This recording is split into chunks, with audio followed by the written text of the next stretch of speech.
For more updates, subscribe to our channel, click the links and enjoy watching the videos. So, dear student, हमने 6 question कर लिए थे। 7 number का question जो है वो कुछ इस तरह से, मैं उसको पढ़ लेता हूँ। √2x² + 7x + 5 √2 = 0 to solve this quadratic equation by factorization complete the following activity। तो ये जो क्वेश्चन है ये एक्टिविटी जैसा है, जैसे बुक में एक्टिविटी है, मैंने एक्टिविटी यहाँ ड्रॉ की है। हम उसी प्रोसेस से जाएंगे जैसे हमने हर बार सॉल्व किया है। यहाँ आपका क्वेश्चन है √2x² + 7x + 5 √2 = 0। तो इसको सॉल्व करने के लिए हम वही जो हमारी वी मेथड है वैसी वी मेथड हम यूज करेंगे। सबसे पहले ये जो कोएफिशिएंट ऑफ x² है और कांस्टेंट, इन दोनों का मल्टीप्लाई, तो ये √2 है मल्टीप्लाई 5 √2। इन दोनों का हम अगर करते हैं तो 5 मल्टीप्लाई बाय √2 और √2 यहाँ 2 हो जाएगा, 5 2 = 10 मिलेगा।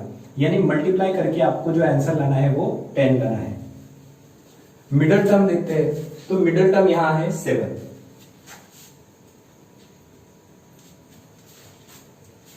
साइन यहां देख लेते हैं, यहां प्लस है और यहां, यानी आखिरी प्लस बीच में प्लस, हमें जो दोनों फैक्टर मिलेंगे वो प्लस में मिलेंगे। सो ऐसे दो नंबर जिनका एडिशन 7 और मल्टीप्लिकेशन 10 होता है वो 5 और 2 है। तो हमारा पहला फैक्टर जो होगा वो 5 और दूसरा जो होगा वो 2 होगा। सो यहाँ बॉक्स में भी हम लिखते हैं पहला फैक्टर 5x और दूसरा फैक्टर 2x। नई इक्वेशन हो जाएगी √2x² + 5x + 2x + 5 √2 = 0। अब इनमें से हमें कॉमन निकालना है।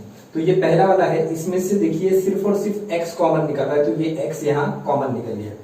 पहले वाले इसमें हमें बचा है √2 और यहाँ पर x, दूसरे में से x निकल चुका है, यहाँ सिर्फ और सिर्फ रहेगा रिमेनिंग 5। दूसरे वाले ब्रैकेट में देखिए इन दोनों में से √2, यहां से √2 और यहां से √2 कॉमन निकल रहा है। यहां से √2 निकलने के बाद, क्योंकि वहां 2 है, 2 मतलब वहां 2 बार √ में 2 है, या √2 का पावर 2 हम यहां पर दे सकते हैं। उसमें से एक √2 जो है वो हम बाहर निकाल देते हैं, तो एक बचा रहेगा। सो यहां से एक √2 निकल गया है, √2 यहां रिमेनिंग है, साथ में x भी बचा हुआ है। तो यहां से √2 निकल गया। देखिए पहले ब्रैकेट में जो वैल्यू है वही वैल्यू आनी चाहिए। यहां से √2 निकालने के बाद यहाँ +5 जो है वो रिमेनिंग रहेगा।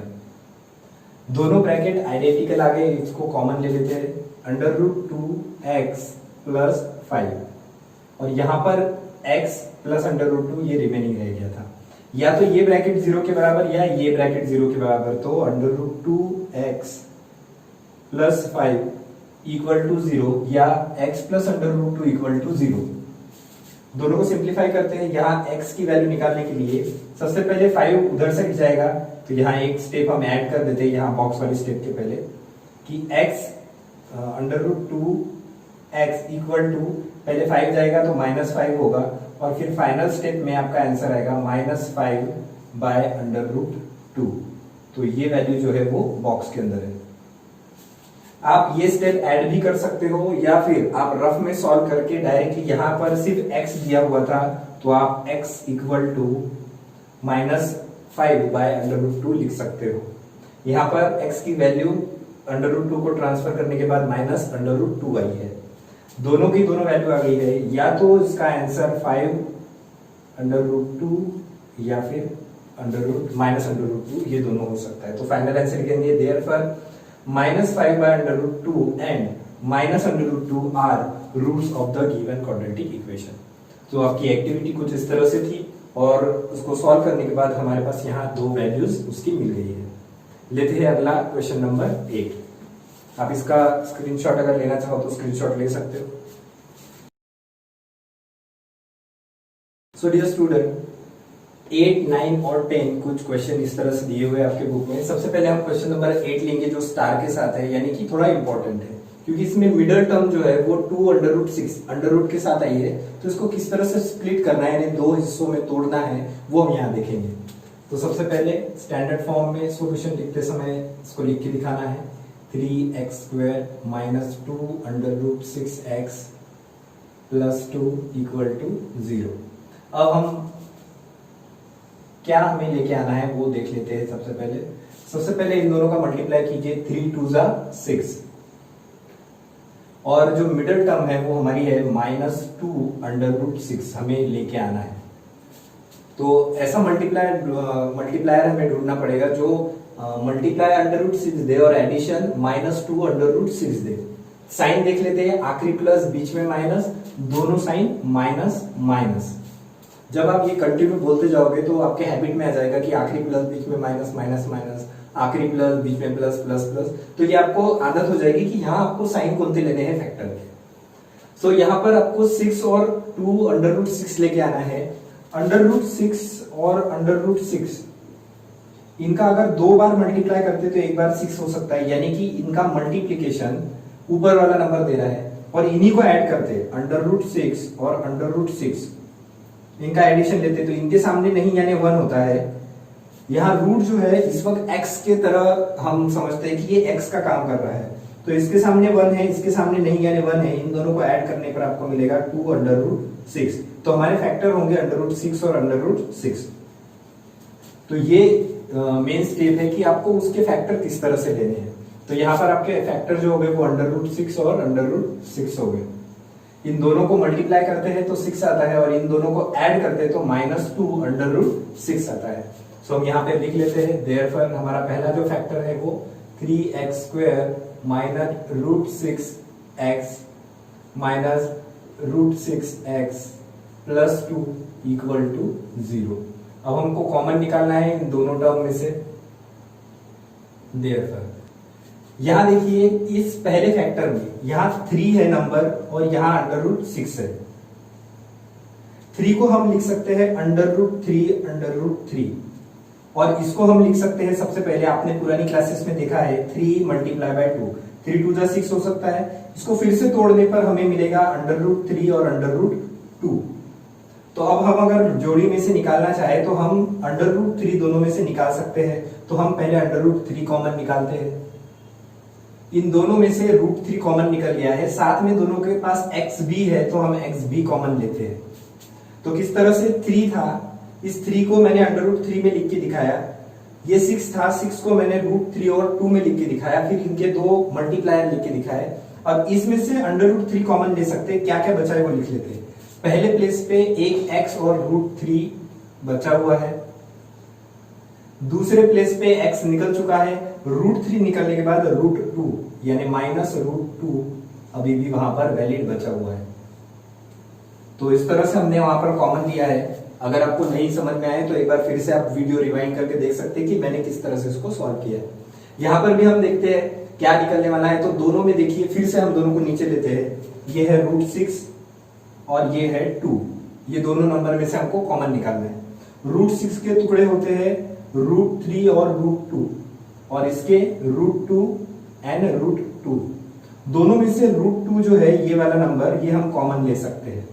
तो दोनों में से √2 हम कॉमन लेते हैं। माइनस, क्योंकि यहाँ माइनस साइन है, दोनों में से √2 मैंने कॉमन लिया। ब्रैकेट यहाँ जगह नहीं है इसलिए मैं यहाँ लिख रहा हूं। √2 कॉमन निकालने के बाद हमारे पास √3 जैसे का वैसा रह गया। साथ में यहाँ x है, माइनस, क्योंकि ये अंदर गया है माइनस तो ये माइनस यहाँ पर आएगा। हमने माइनस कॉमन निकाला है। पहली टर्म निगेटिव थी वो पॉजिटिव होगी, दूसरी पॉजिटिव है वो निगेटिव हो जाएगी। √2 कॉमन निकल चुका है, यहाँ पर √2 बचा हुआ है n = 0। तो किस तरह से मैंने कॉमन निकाला है आप रिवाइंड करके देख सकते हो। अब देखिए ये जो दोनों फैक्टर है ये कॉमन है, तो यहाँ √3x -√2 और दूसरे ब्रैकेट में √3x -√2 = 0। या तो ये ब्रैकेट 0 के बराबर या तो ये ब्रैकेट 0 के बराबर लेते हैं। तो √3x -√2 = 0 या √3x -√2 = 0। सिंप्लीफाइड करते हैं। √3x = √2, √3x = √2, यहाँ x = √2/√3। या आप दोनों को एक ही रूट में लिख सकते हो। यहाँ पर x इक्वल टू, जैसे आप इसको 2/3 इस तरह से लिख सकते हो एक ही रूट में, क्योंकि दोनों के रूट की पावर एक जैसी है तो आप इस तरह उसको कॉमनली लिख सकते हो। So therefore the roots of given quadratic equation are √2/√3, √2/√3। So इस तरह से आप जो है वो इक्वेशन को सॉल्व कर सकते हो। तो काफी इजी इक्वेशन थी, सिर्फ आपको यहां ध्यान रखना है कि किस तरह से इसको स्प्लिट करना है और फिर कॉमन निकालते समय आपको क्या ध्यान रखना है। तो आप यहाँ पर स्टार कर सकते हो, ये जो स्टेप है आपकी ये स्टार स्टेप है, क्योंकि इसमें से कॉमन निकालते समय आपको बहुत ज्यादा ही सावधानी बरतनी पड़ेगी। बढ़ते अगला क्वेश्चन। ये क्वेश्चन जो है वो स्टैंडर्ड फॉर्म में नहीं दिया है, तो हम सबसे पहले इसको स्टैंडर्ड फॉर्म में कन्वर्ट करते हैं। एक बार हम इसको मल्टीप्लाई करके देखते हैं कि इसका स्टैंडर्ड फॉर्म क्या आता है। तो सॉल्यूशन में ये अंदर जाएगा 2m², फिर अंदर जाएगा माइनस, यहां पर मल्टीप्लाई करेंगे तो 48m, और 50 को भी ट्रांसफर कर देते हैं, -50 इक्वल टू 0। सो हमने यहां पर सिंप्लीफाई भी किया और 50 को right hand left hand side में भी लेके आ गए, तो हमारे पास इक्वेशन तैयार हुई है जो स्टैंडर्ड फॉर्म में है। अब हम इसको सॉल्व करेंगे हमारी मेथड से।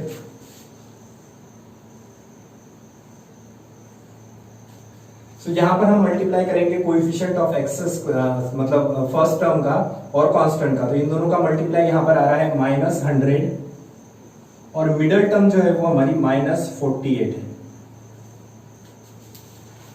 साइन को एक बार देख लेते हैं, आखिरी माइनस, इसका मतलब अल्टरनेट प्लस माइनस और बीच के साइन के साथ बड़ा नंबर, तो यहां पर प्लस माइनस 2 नंबर लगा दिए। अब हमारे पास माइनस वाला जो नंबर है वो बड़ा लेना पड़ेगा।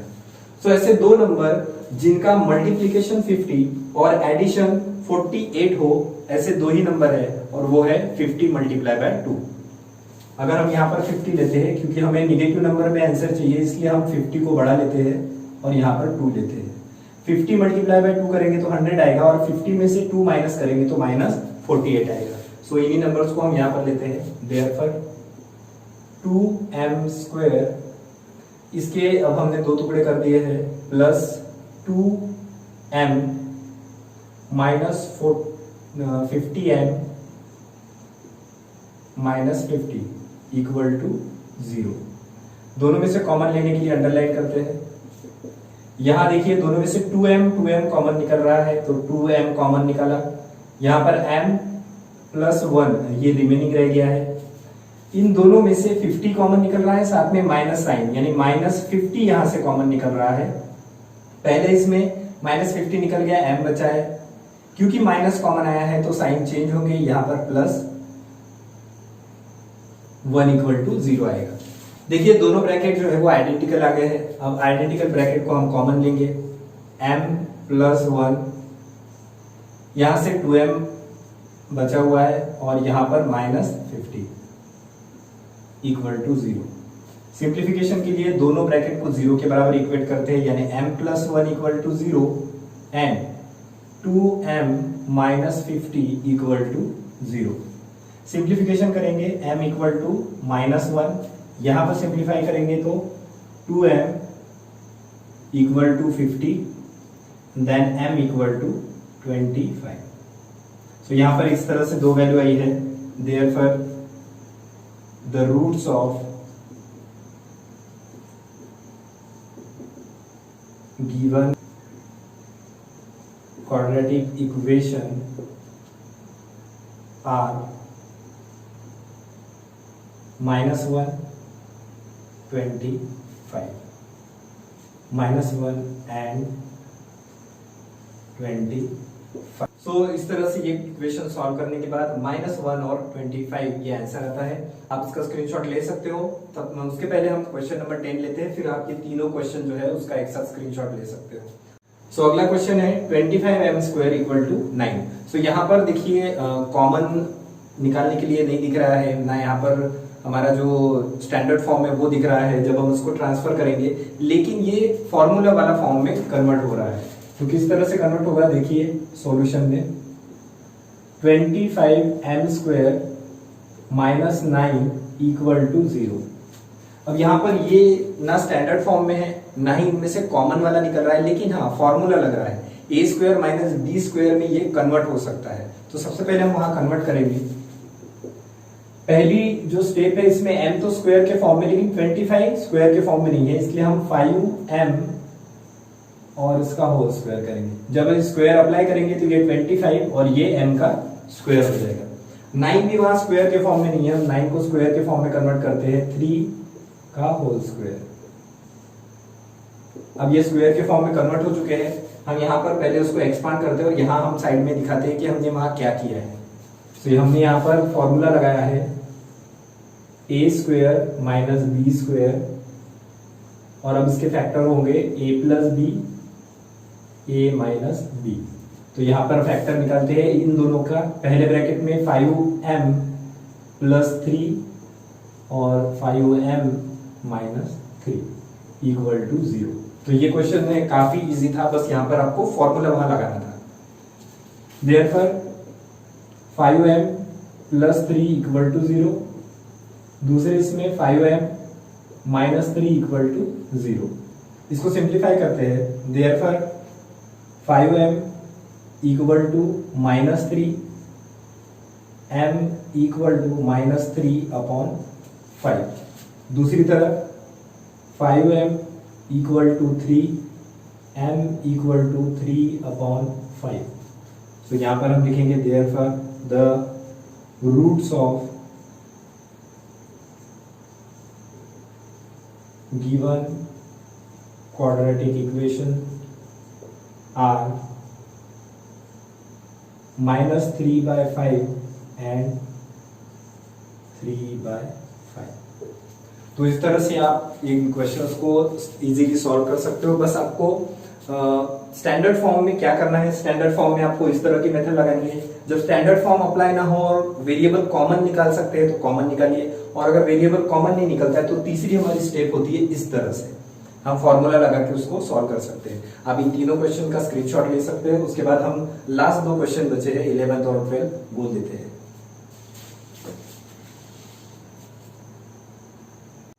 सो अगले 2 क्वेश्चन कुछ इस तरह से दिए हुए हैं। 7m² equal to 21m। तो यहाँ देखिए स्टैंडर्ड फॉर्म नहीं दिख रहा है, लेकिन कॉमन वाला फॉर्म दिख रहा है। हम जब इसको ट्रांसफर करेंगे तो कॉमन वाला पार्ट आ जाएगा। तो सबसे पहले हम इसको स्टैंडर्ड फॉर्म में लिखने की कोशिश करते हैं। तो हमारे पास स्टैंडर्ड फॉर्म नहीं, लेकिन इसका एक सिंप्लीफाइड फॉर्म इस तरह से नजर आता है। इसमें हम फैक्टर नहीं निकाल सकते हैं, यहाँ पर हम इसको फैक्टर वाला फॉर्मूला नहीं लगा सकते, लेकिन कॉमन जरूर निकाल सकते हैं। तो यहाँ कॉमन निकालते हैं। देयरफॉर दोनों में से 7 कॉमन निकल रहा है और m कॉमन निकल रहा है, यानी 7m कॉमन निकालते हैं। यहां से 7m कॉमन निकालने के बाद सिर्फ m बचा है माइनस, यहां से m कॉमन निकल चुका है। 7 से इसको डिवाइड करेंगे तो 7 3 जा 21। तो यहां 7m अकेला अपने आप में एक फैक्टर है, हम इसको ब्रैकेट में क्लोज कर सकते हैं। देयरफॉर 7m इक्वल टू 0, या फिर m माइनस 3 इक्वल टू 0। यहां सिंप्लीफाई करेंगे तो m इक्वल टू 0/7 या m इक्वल टू 0। किसी भी नंबर से 0 को डिवाइड करने पर आंसर हमेशा 0 ही आता है, और यहां हमें मिलेगा m इक्वल टू 3। तो बहुत इजी था ये question. Therefore the roots of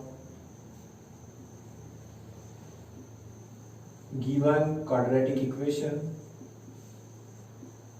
are 0 and 3। So इस तरह से आप सॉल्यूशन निकाल सकते हो। यहाँ पहचान है, अगर आपको पूरी इक्वेशन स्टैंडर्ड फॉर्म में दी है, यानी तीनों टर्म आपकी विजिबल हो, यानी अगर question ax² plus bx plus c के फॉर्म में दिया है तो आपको फैक्टर निकालने हैं। अगर इस तरह से दिया है यानी m² और m वाली टर्म है तो आपको कॉमन निकालना है, और अगर सिर्फ और सिर्फ अकेला m² दिख रहा है तो वहां फॉर्मूला लगाना है a² माइनस b²। तो 3 तरह के आपके क्वेश्चन के जो अलग अलग टाइप है वो यहाँ पर नजर आ रहे हैं। पहला स्टैंडर्ड फॉर्म, दूसरा कांस्टेंट टर्म अगर मिसिंग है तो इन दोनों में से कॉमन निकाल के आप इस तरह से वैल्यू निकाल सकते हो, और तीसरा टाइप है यहाँ फॉर्मूला वाला। अब यहाँ पर देखिए 11 तो किसी का स्क्वायर होता नहीं है, m जो है वो स्क्वायर में दिया है और ये स्क्वायर वाला क्वेश्चन है, तो 11 को हम √11 का स्क्वायर इस फॉर्म में लिखते हैं। तो सबसे पहले ये क्वेश्चन लिख के दिखाएंगे, m² - 11 = 0। देयरफॉर अब हम इसको स्क्वायर में कन्वर्ट कर रहे हैं, √11 और इसका स्क्वायर = 0। अब हम यहाँ पर जो फॉर्मूला लगा रहे हैं वो भी लिख देते हैं कि a² - b² = a + b, a - b। ये इस तरह से हम यहाँ पर फॉर्मूला यहाँ पर लगाने वाले हैं। सो एक बार पॉजिटिव और एक बार निगेटिव टर्म, देयरफॉर m + √11 या m - √11 = 0। देयरफॉर m + √11 = 0 या m - √11 = 0। सिंप्लीफाई करेंगे, m = -√11, m = √11। Therefore, the root of given quadratic equation are -√11 और √11। तो इस तरह से आप पूरी इक्वेशन या पूरी एक्सरसाइज को सॉल्व कर सकते हो। प्रैक्टिस सेट में जो प्रॉब्लम सेट है आपके बुक के एंडिंग में, वहां पर भी कुछ क्वेश्चन दिए हैं, आप उनको भी लेके सिंप्लीफाई कर सकते हो। या अगर ऐसे कोई क्वेश्चन है जो आपसे नहीं बन रहे हो, उसका आपको सॉल्यूशन चाहिए, तो आप कमेंट बॉक्स में मुझे बता सकते हो। फिलहाल के लिए आप इसका स्क्रीनशॉट निकालिए और उसके बाद प्रैक्टिस कीजिए जितने भी क्वेश्चन हमने सॉल्व किए हैं। इसके बाद हम लेट्स लर्न करके टॉपिक है solution of a quadratic equation by completing the square, यानी कंप्लीट स्क्वायर मेथड जिसको हम कहते हैं, वो मेथड हम इस वीडियो के बाद लेंगे। तब तक के लिए 2.2 जो है वो बहुत अच्छे से आपके हाथ से निकलनी चाहिए, यानी प्रैक्टिस आपकी बहुत अच्छी होनी चाहिए। तो ये जो 12 क्वेश्चन है, इसके अलावा जो प्रॉब्लम सेट में है या फिर बुक के बाहर से जो क्वेश्चन आपके पास हो, उनको आप सॉल्व करके देखिए। तब तक के लिए good bye. For more updates, subscribe to our channel, click the links and enjoy watching the videos.